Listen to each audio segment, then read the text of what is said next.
Hello, this is Patrick Barnard in Montreal. It is February 5, 2026, and this is the 32nd edition of the International Press Review. We're going to be talking about Jeffrey Epstein in this press review, and we're going to do so by looking at materials of various types and 3 different books about the Epstein case. The very, very important book, Perversion of Justice, then Virginia Giuffre Roberts' own personal story, Nobody's Girl, and The Spider, which is a book about Jeffrey Epstein. This is the book, Perversion of Justice, by Julie K. Brown. This is the book that really broke open the Epstein case. And it's fascinating because Julie K. Brown was a reporter for the Miami Herald.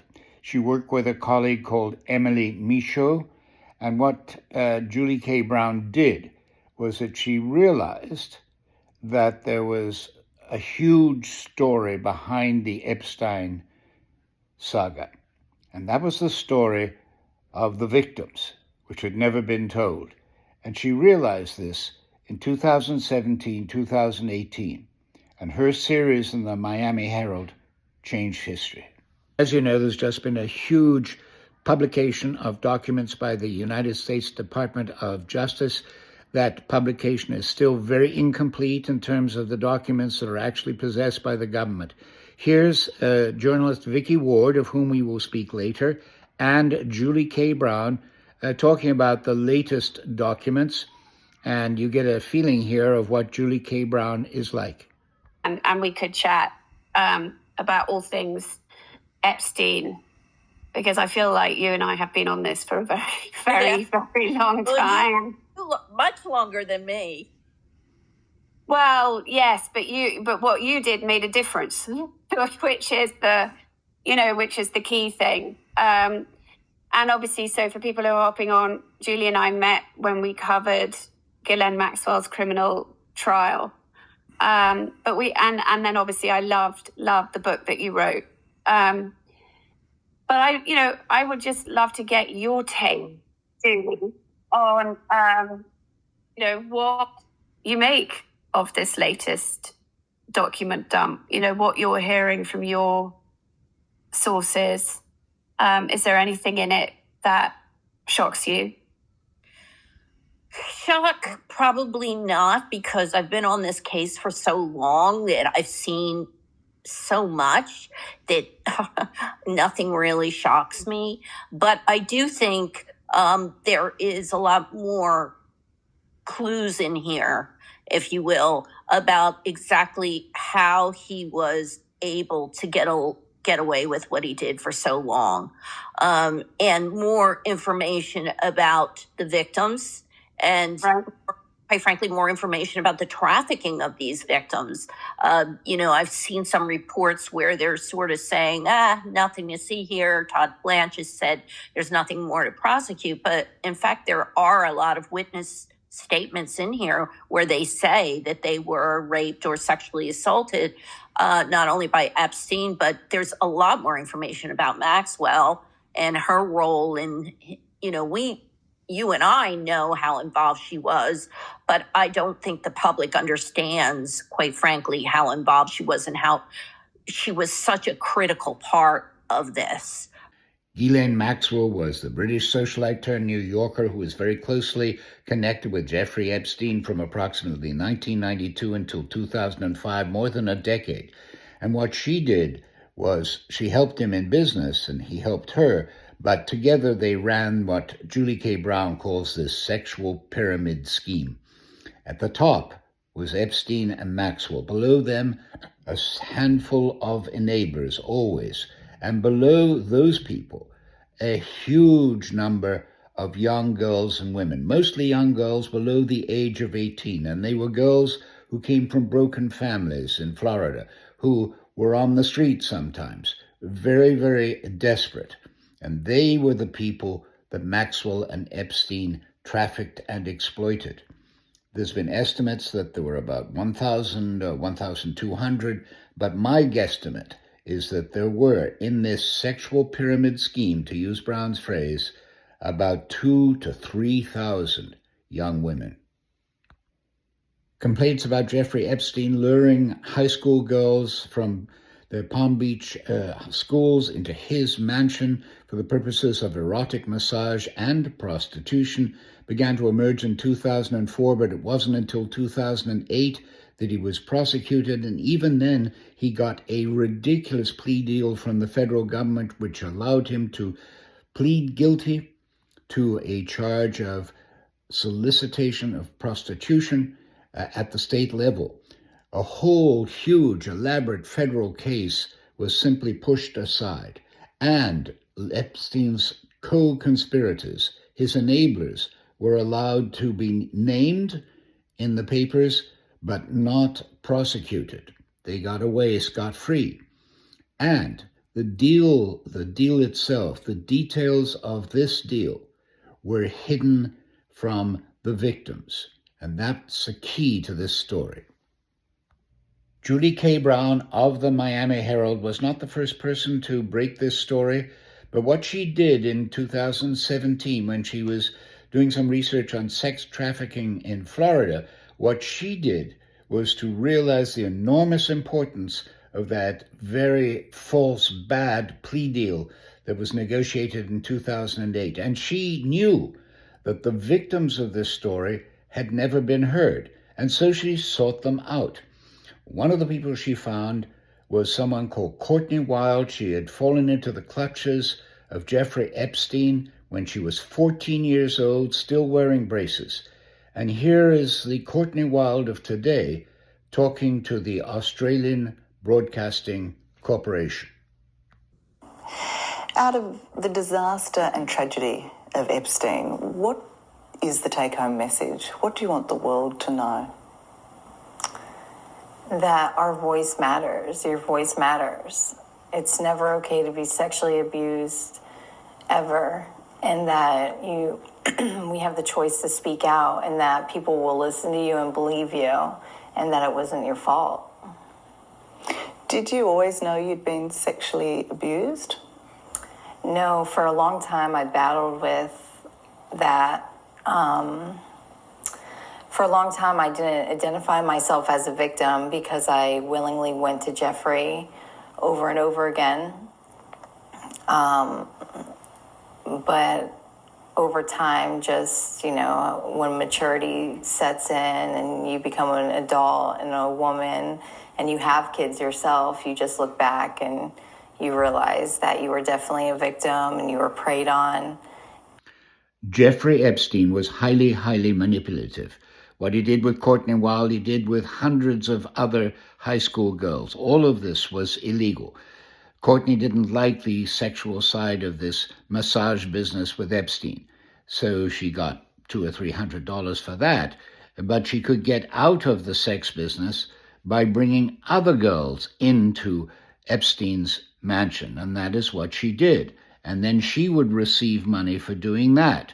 That got her out of the sex with Epstein, but drew her into a horrible web of complicity. Just speaking to that, his sort of compulsion, what predatory behaviours did you see in your time with Jeffrey Epstein?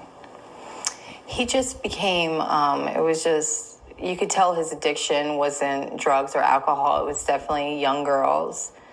And if I couldn't bring him a girl, or if I wanted to bring him a girl and they canceled, or whatever the situation was, if the girl was not brought to him, he would just get rude and snippy, and it was just, he would get upset and yell, call and yell, and it was just over from when I first met him till the last, the days that I stopped dealing with him. He was just, you could just tell it was definitely an obsession, and when he didn't get his obsession, he just would get so mad. Courtney Wild was caught in the Epstein web during her teenage years, but eventually she became a fierce defender of victims' rights and their right to be heard. In 2008, there was that notorious plea deal. It did leave the way open for a number of Florida lawyers, actually, to take on the cases of victims in civil court. And here in 2010, you will hear a deposition made by Jeffrey Epstein.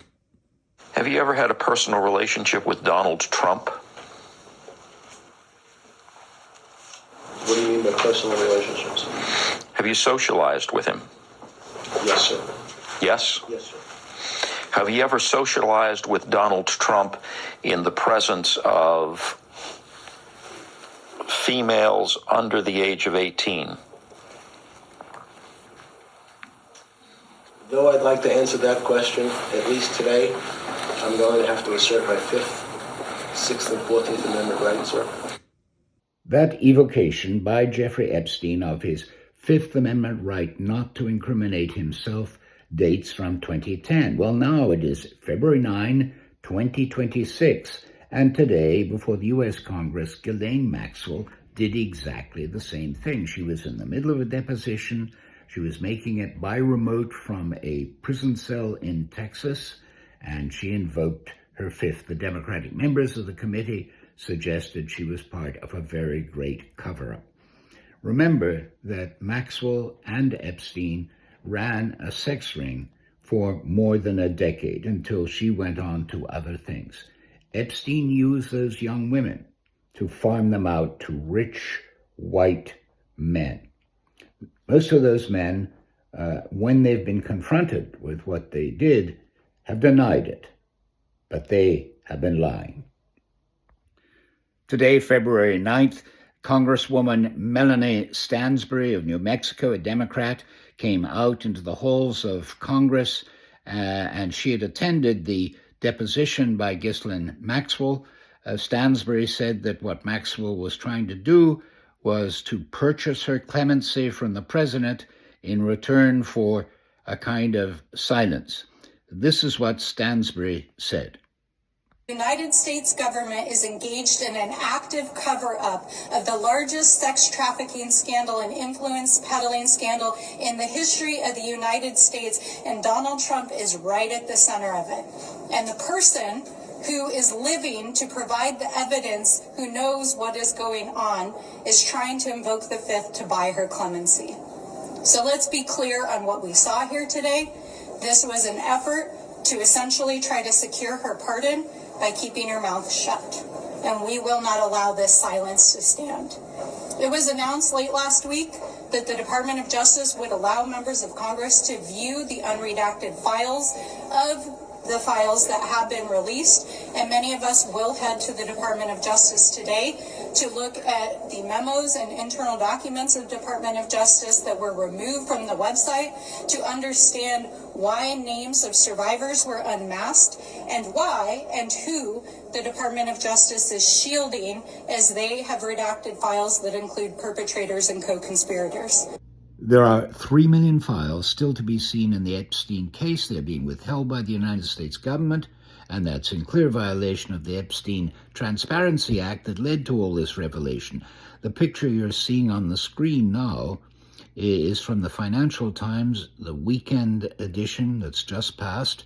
It's part of a section called The Big Read. The headline is Epstein's Social Ponzi Scheme, and the sub-headline tells it all. New emails reveal the child sex offender's ability to fulfill the wants and needs of some of the world's richest and most powerful people, turning relationships into money, information, and more friendships. What you're looking at now is the cover of the second book I mentioned at the very beginning of this video, The Spider by Barry Levine. It's a good book for all sorts of facts about Jeffrey Epstein. And it's especially good in covering Epstein's early years, those years in the 1980s when he developed his use of pyramids, of information pyramids, especially using electronic media. And he worked together with a man called Stephen Hoffenberg. Together they created a huge $450 million Ponzi scheme. Stephen Hoffenberg went to jail, and Jeffrey Epstein got off scot-free, yet another one of those strange things. Hoffenberg really identified the key aspect of Epstein. He said Jeffrey Epstein could bond with people. Epstein's supernatural ability, said Hoffenberg, was to discern what the other person was looking for. Stephen Hoffenberg said he had never met anyone like Jeffrey Epstein for understanding money. And that's what Epstein did in the 1980s.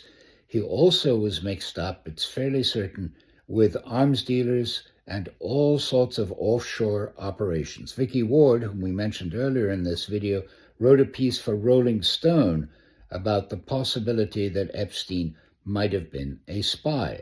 And Alex Acosta, the man who cut the famous 2008 deal, said that he had done so because he was told that Mr. Epstein was in intelligence. Well, let's bring this story of the case of Jeffrey Epstein to a close with a person who is both tragic, in my view, and also noble.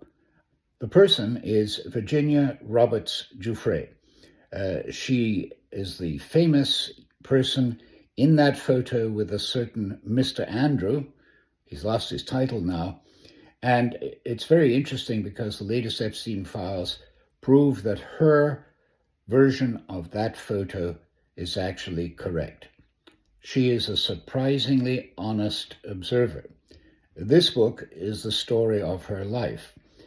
She had the most terrible youth. She was raped by her father when she was 7 and by her father's friend.